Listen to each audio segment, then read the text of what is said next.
Vous suivez les programmes de Média. Bienvenue dans ce nouveau numéro de Talk Afrique. Dans un monde professionnel en constante évolution, l'intégration croissante de l'intelligence artificielle révolutionne le fonctionnement de nombreuses entreprises, transformant profondément leur approche de la productivité au travail. Selon les experts, l'IA peut notamment gérer des assistants virtuels, permettant ainsi de gagner en rapidité et en efficacité. En Afrique, plusieurs pays intègrent déjà l'intelligence artificielle dans leur plan d'action et dans divers secteurs. Au Sénégal, par exemple, plusieurs initiatives importantes ont été lancées pour intégrer l'intelligence artificielle au sein des institutions et entreprises. Mais quel est l'impact réel que l'IA peut avoir sur les entreprises africaines? Restez avec nous si vous voulez en savoir plus. Et nous recevons sur ce plateau deux invités.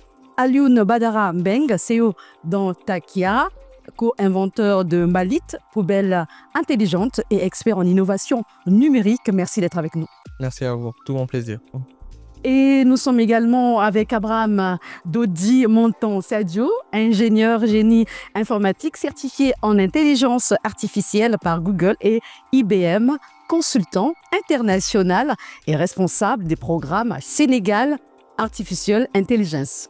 Merci d'être avec nous. Tout le plaisir est pour moi. Nous parlons de l'intelligence artificielle. Je commence avec vous, Monsieur Sadio. Dites-nous, l'IA est-elle accessible aux petites entreprises ou est-elle réservée aux grandes structures également? Merci pour cette question. C'est vrai qu'aujourd'hui, on pourrait penser que l'IA ne pourrait être accessible qu'aux grandes entreprises, mais heureusement que non, parce que par rapport aux différents outils d'IA que nous avons aujourd'hui, eh bien, il y a des IA qui sont parfaitement utilisables par les petites entreprises, les moyennes entreprises, mais également par rapport aux grandes entreprises. Tout dépend exactement de ce que l'entreprise veut en faire et également de son désir de pouvoir intégrer l'IA dans ses processus métiers. Et pour des personnes qui ne comprennent pas l'intelligence artificielle, c'est quoi exactement? Alors déjà, il faut dire qu'aujourd'hui, enfin depuis le 30 novembre 2022, on vit véritablement un nouveau paradigme d'IA. Alors aujourd'hui, quand on parle d'IA, surtout quand il s'agit des IA qui sont utilisées dans les entreprises, il s'agit d'intelligence artificielle générative. Donc, l'intelligence artificielle générative est une intelligence artificielle qui, en fait, est capable de comprendre, d'analyser, d'interpréter et aussi de répondre à des questions qui sont posées par les humains. Des questions sous forme textuelle, donc écrites, ou alors audio, mais également des images ainsi que des vidéos. Donc, ça, c'est en fait ce qu'on peut retenir comme acception de l'IA aujourd'hui. D'accord, je comprends mieux. Je suis avec vous, Alioune Badara Mbeng. Dites-nous, dans quel domaine d'intelligence artificielle est-elle présente en Afrique? Oui, alors, il y a énormément de domaines dans lesquels l'intelligence artificielle est présente depuis vraiment plusieurs années. Peut-être, comme il le dit, c'est avec une date très précise d'ailleurs, qu'on assiste à un nouveau paradigme et du coup que beaucoup de gens en prennent connaissance. Mais il y a presque toujours eu des domaines dans lesquels l'IA a été utilisée, comme par exemple dans le domaine de la détection de fraude, dans les transferts d'argent, dans la banque. Aujourd'hui, on voit de plus en plus qu'elle commence à être intégrée dans la production, j'ai envie de dire intellectuelle, la production de documents, la synthèse de documents, l'analyse, le traitement d'informations. Même depuis très peu de temps, on voit des modèles de création d'images et de vidéos très, très avancés. Donc, il y a vraiment beaucoup de domaines, pour ne pas dire tous les domaines vont... Même dans le domaine de la santé? Exactement, dans le domaine de la santé. Vraiment, il s'agit de comprendre que tous les domaines aujourd'hui, tout ce que fait l'homme et qui requiert une certaine intelligence, un certain traitement d'informations, l'IA aujourd'hui peut jouer un rôle dans ces domaines-là. J'aurais appris que l'intelligence artificielle ne date pas d'aujourd'hui. Ça fait très longtemps que ça existe, depuis des années. Et on a l'impression que ça fait à peine 2 ans. Que répondez-vous à toutes ces personnes qui disent que ça existe depuis belle lurette? Oui, en fait, ce qui a fait qu'on ait l'impression peut-être que ça existe depuis 2 ou 3 ans, c'est l'avènement de ChatGPT. Parce que ChatGPT est venu et a créé vraiment un boom, un buzz pour utiliser ce mot-là, qui a fait que tout le monde a commencé à parler de l'intelligence artificielle. Mais il faut comprendre que l'intelligence artificielle existe depuis très, très, très longtemps. On dirait même que l'une des premières IA aurait été créée pendant la guerre mondiale pour décoder les messages que se faisaient passer, les Alliés. Donc, ça date vraiment de plusieurs années. Maintenant, il faut reconnaître que c'était sous une autre forme, beaucoup moins avancée que celle que l'on voit aujourd'hui. Et ce qui fait aussi qu'on assiste vraiment à un changement et ce qui peut expliquer aussi ce buzz-là, c'est que ces outils sont devenus non seulement beaucoup plus accessibles. Avant, c'était le fait peut-être des très, très grosses entreprises qui avaient accès à de très grosses infrastructures de données avec beaucoup d'expertise. Aujourd'hui, même un enfant qui ne sait pas encore utiliser un ordinateur peut utiliser ChatGPT sur un téléphone. Donc, c'est devenu très simple. Mais aussi parce que la vitesse d'évolution est vraiment exponentielle. Le niveau qu'avait l'IA il y a 10 ans, quand on le compare à celui qu'il avait 10 ans plus tard, un fossé énorme existe entre ces deux-là. Et même là où on était il y a 2 ans par rapport à là où on est aujourd'hui, c'est un écart encore plus considérable. Donc, c'est ce qui explique qu'on a l'impression que c'est vraiment ces dernières années qui sont, j'ai envie de dire, l'âge d'or de l'intelligence artificielle. Il a parlé de ChatGPT que les gens connaissent bien, hein. J'ai envie de savoir, est-ce qu'il y a d'autres outils qui permettent aujourd'hui, d'autres outils de l'intelligence artificielle qui permettent aujourd'hui aux personnes d'utiliser ces outils de façon intelligente et rapide? Oui, bien sûr, il y en a d'autres. Après, ça dépend de l'usage qu'on va en faire. Il y a par exemple Gamma qui est utilisé pour la génération de fichiers PowerPoint pour des présentations.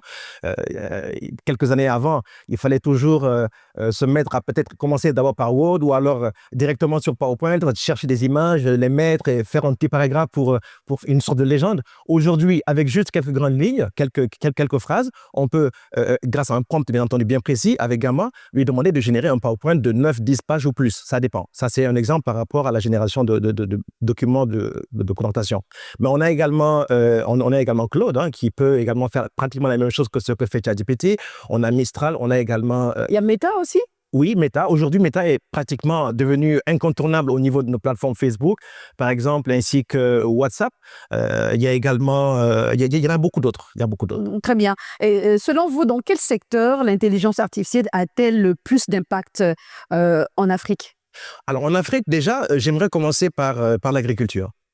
L'agriculture, par exemple, parce qu'on utilise l'IA pour ce qui est de la prédiction, pour pouvoir améliorer, optimiser en fait les rendements agricoles grâce à la prédiction sur la qualité des sols, etc., le climat, la température, le taux d'humidité, etc. Tout ça pour voir exactement par rapport à une zone géographique bien précise, par rapport à son climat, par rapport à la qualité du sol, est-ce que telle ou telle culture va être vraiment rentable ici ou pas? Donc ça, c'est un exemple qu'on peut utiliser. Toujours dans le mode agricole, l'IA aujourd'hui est utilisée concomitamment avec les objets connectés IoT pour, par exemple, prendre des clichés, des photos de certaines plantes avec des drones, bien entendu, et ensuite analyser ces fichiers-là, ces photos, pour prédire l'apparition de symptômes de certaines maladies grâce, bien entendu, à la texture qu'on retrouve au niveau des différentes plantes qui ont été photographiées. On peut également l'utiliser, c'est déjà le cas, pour pouvoir arroser de manière automatique les sols. Donc, c'est autant de domaines dans lesquels il y a aujourd'hui utilisé. Et toujours avec vous, hein, l'IA aujourd'hui, avec l'IA, on peut avoir des assistants virtuels. Je disais à l'entame de mes propos, ça permet de gagner en temps, en rapidité et en efficacité. Que pensez-vous de cette stratégie? Alors, c'est une stratégie qui peut être très intéressante parce que nous savons qu'aujourd'hui, dans nos administrations publiques, je prends le cas du Sénégal parce que c'est là que nous sommes, et il est parfois difficile de joindre par téléphone ceux qui sont là-bas pour avoir le standardiste ou alors un assistant pour avoir des informations précises sur un besoin quelconque. Parfois, ça sonne dans le vide. Voilà, il faut se déplacer.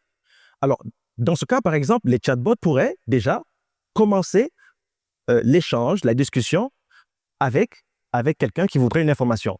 Et ensuite, à partir d'un certain niveau peut-être d'exigence par rapport à la question, passer le relais à un agent humain. Ça, c'est un domaine, par exemple, qui peut être utilisé. C'est aussi utilisé dans le cas d'éducation avec le adaptive learning, c'est-à-dire la capacité des IA de pouvoir proposer un parcours d'apprentissage individualisé, personnalisé par rapport aux compétences et aux capacités de chacun.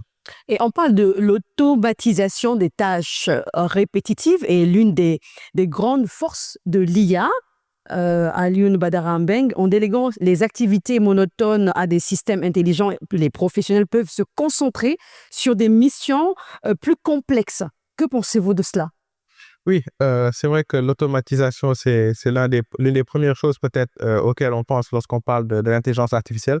Mais il faut comprendre qu'elle peut aller au-delà du simple fait d'automatiser les tâches monotones. C'est vrai que ça permet de décharger l'entreprise d'un lourd poids.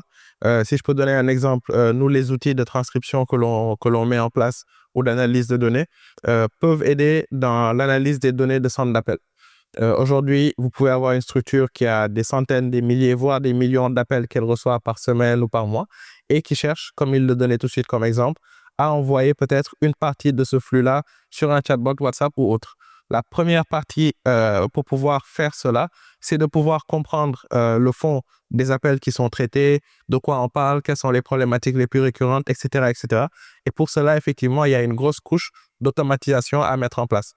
Mais il faut savoir aussi que l'IA ne se limite pas seulement à automatiser.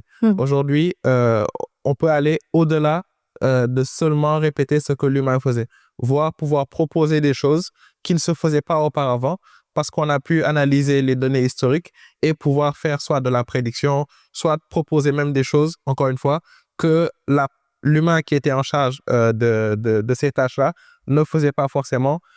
Déjà parce que l'IA peut aller plus vite, mais aussi parce que l'IA a parfois accès à d'autres sources d'informations qui ne sont pas toujours à l'instant T disponibles pour l'agent qui traitait ces informations-là. Est-ce qu'il y a des craintes quelque part? Certaines personnes disent que l'IA va remplacer l'humain. Est-ce vrai ou faux? Je pense que c'est une question très, très, très complexe. Je pense que l'IA va forcément remplacer énormément de tâches ou d'actions que l'on fait aujourd'hui. C'est inévitable. Tout progrès passe forcément par cela. Mais ça dépend vraiment de la politique qui est mise en place derrière. Et là, je pense aussi que ce sera beaucoup une question même peut-être. Adaptation? Oui, j'ai envie de dire même plus politico-social que technique, parce que vous pouvez voir un cas dans lequel nous, on s'est retrouvés face à ces cas-là, de vouloir proposer par exemple des solutions à des problèmes que la technique permet déjà de résoudre, mais de se rendre compte que si on met ça en place, peut-être 5-10 personnes qui travaillent dans l'entreprise n'auront plus forcément grand-chose à faire. Et là, il y a un arbitrage à faire entre l'efficacité et la productivité, ou vraiment peut-être l'aspect social de sauvegarder certains travaux. Un exemple que je peux donner, c'est celui de la transcription, de la traduction en temps réel. Nous, on a développé des solutions qui permettent, par exemple, de transcrire en temps réel ce que quelqu'un dit en Wolof vers du français ou de l'anglais. C'est quelque chose qui permet de gagner du temps. Ça va assez vite. Bon, semi-temps réel. Mais aujourd'hui, ce sont des êtres humains qui font ce travail-là dans certaines des structures. Et ça peut être très, très mal vu de vouloir remplacer ces humains-là pour pouvoir mettre à la place une machine, quand bien même elle serait moins coûteuse ou plus efficiente.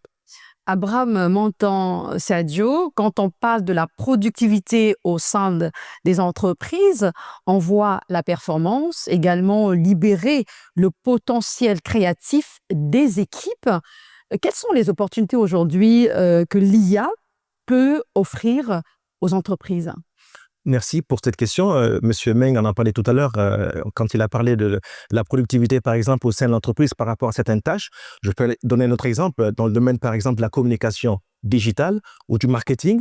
Il peut arriver qu'on ait peut-être remarqué grâce à nos statistiques que peut-être qu'on n'arrive pas vraiment à avoir un taux de visibilité, enfin celui souhaité, ou alors qu'on n'arrive pas à vendre depuis peut-être 2-3 mois. Alors il faudrait analyser ces données-là.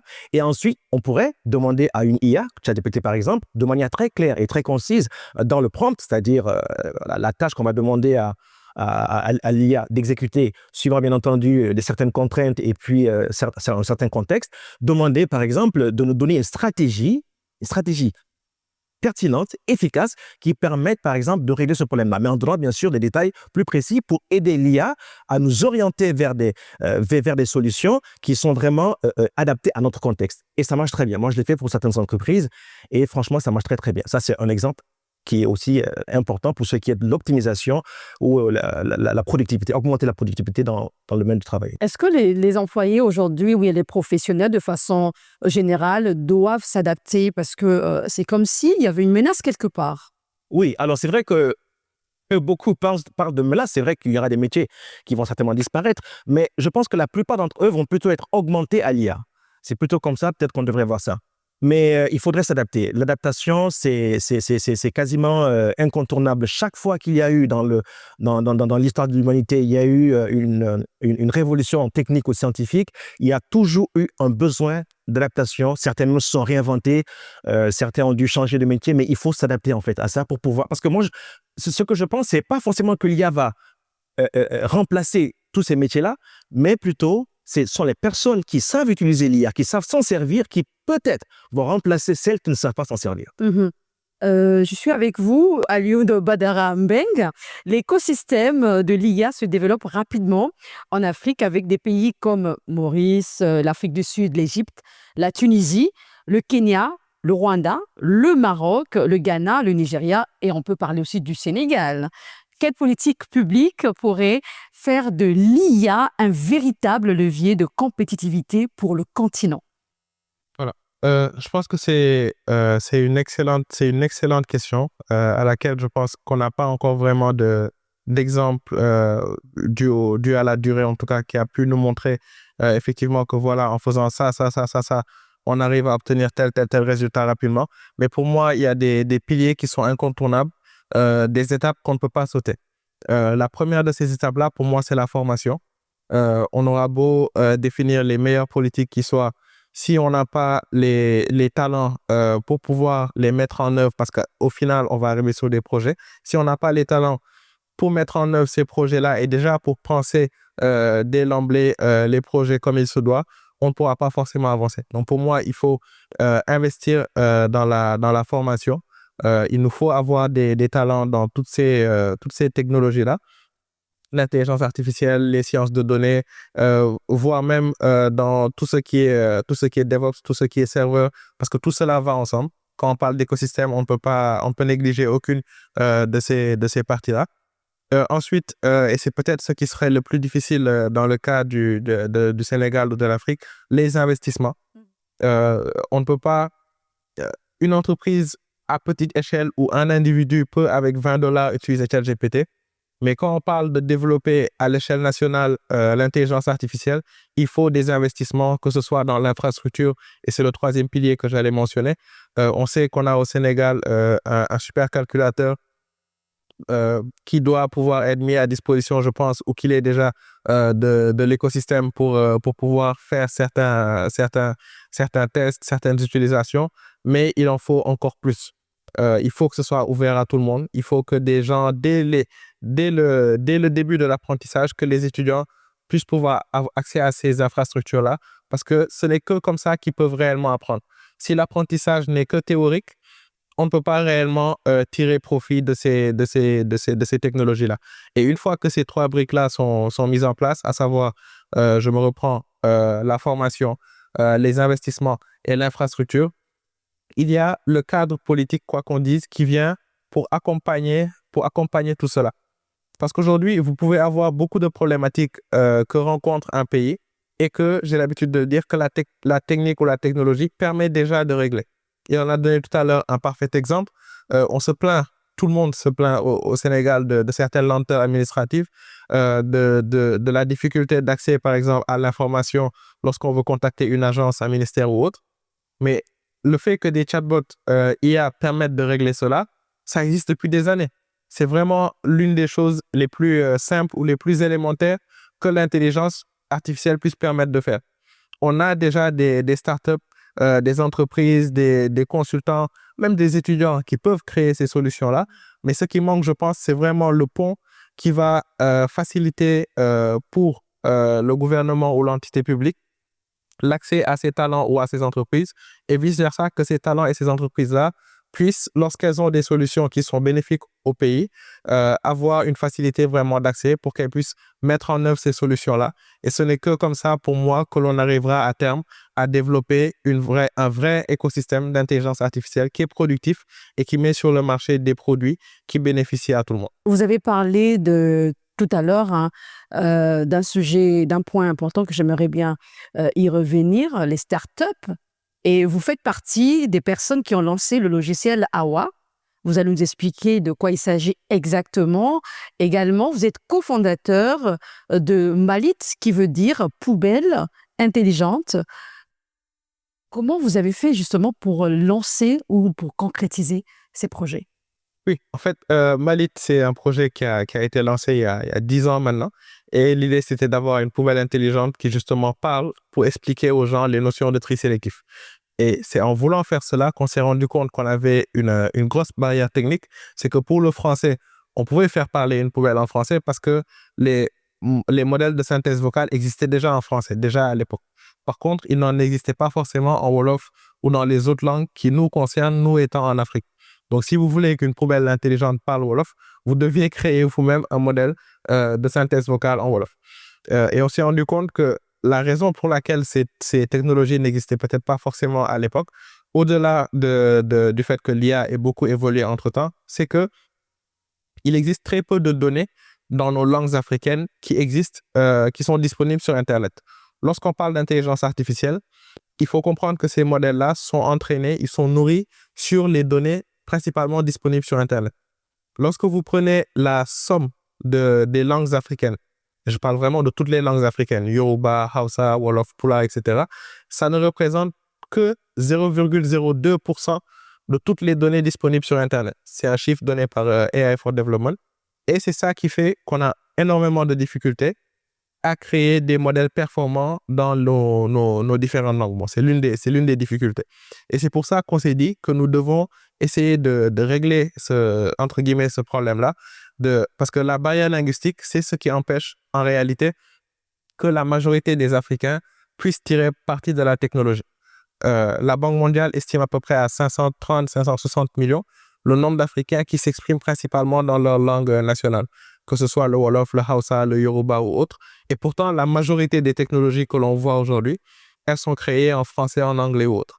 Donc, c'est ça qui a donné naissance à AWA, qui se veut être une interface entre ces centaines de millions de personnes qui parlent leur langue nationale et tout ce que la technologie a à offrir de mieux déjà en français, en anglais, etc. Avant mon temps d'audit, Sadio, dites-nous, déjà, vous êtes ingénieur génie informatique certifié en intelligence artificielle. Dites-nous, cette technologie innovante est déjà présente dans de nombreux secteurs. Comment chaque domaine peut-il s'adapter à l'IA pour en tirer le meilleur? En réalité, il s'agira pour chacune des entreprises de déterminer, d'identifier les domaines dans lesquels elles voudraient utiliser l'IA. Parce que comme il a dit il y a quelques minutes de cela, l'IA aujourd'hui peut être quasiment utilisée partout, dans tous les différents métiers qui existent. Alors après, chaque entreprise va décider quant à savoir, voilà, je vais l'utiliser pour telle ou telle chose. J'aimerais juste prendre un exemple, le cas de l'éducation. Dans l'éducation, par exemple, tout à l'heure, j'en ai parlé, l'IA peut être utilisée pour personnaliser le parcours d'apprentissage d'un élève ou d'un étudiant. Alors, pourquoi c'est intéressant? Parce que l'IA va donc analyser des données telles que le temps qu'il faut peut-être à l'individu, à l'apprenant en particulier pour assimiler un certain nombre de connaissances, son degré d'attention, pendant combien de temps il est capable de rester attentif sur un sujet sans décrocher, etc. Et donc toutes ces données-là, parce qu'en fait, ce sont des IA qui sont aussi munis avec une caméra sur l'écran pour pouvoir analyser tout ça. Et là, ça permet justement à donner à cet apprenant un parcours, des exercices, des évaluations de manière personnalisée par rapport à ses compétences et à son degré d'attention et d'assimilation des connaissances pour lui faciliter l'atteinte d'un objectif particulier quant à son apprentissage. Ça, c'est par exemple un exemple. On a également le cas des entreprises financières, bancaires, qui aussi utilisent l'IA pour la détection de fraude, parce que l'algorithme, n'est-ce pas, a été entraîné sur les données pour voir les cas où il y a eu des fraudes et automatiquement, quand il décèle un certain pourcentage de similarité avec le comportement de quelqu'un en particulier sur une plateforme, automatiquement, il peut prédire avec un taux de pourcentage bien précis le taux ou pourcentage de chances que ce soit vraiment quelqu'un qui veuille faire une fraude, par exemple. On peut également l'utiliser pour faire des simulations et voir est-ce que quelqu'un est vraiment fiable pour lui attribuer tel ou tel prêt de tel montant. Donc, c'est autant de domaines dans lesquels il y a... Y a-t-il des risques quelque part pour les entreprises qui utilisent aujourd'hui l'intelligence artificielle? Les risques, oui, il y a toujours des risques. Les risques, par exemple, pour l'IA, déjà, du point de vue capacité, c'est de ne pas continuer à les former, c'est-à-dire les collaborateurs de cette entreprise-là, à ne pas continuer de poursuivre leur formation parce que c'est quelque chose de dynamique, c'est évolutif. Il faut toujours être à jour. Première chose. Mais il y a également le fait que les IA peuvent halluciner par moment, elles hallucinent, c'est-à-dire qu'elles donnent des réponses que l'on croit vraies ou justes, alors qu'au fond, il y a peut-être une grosse erreur à l'intérieur.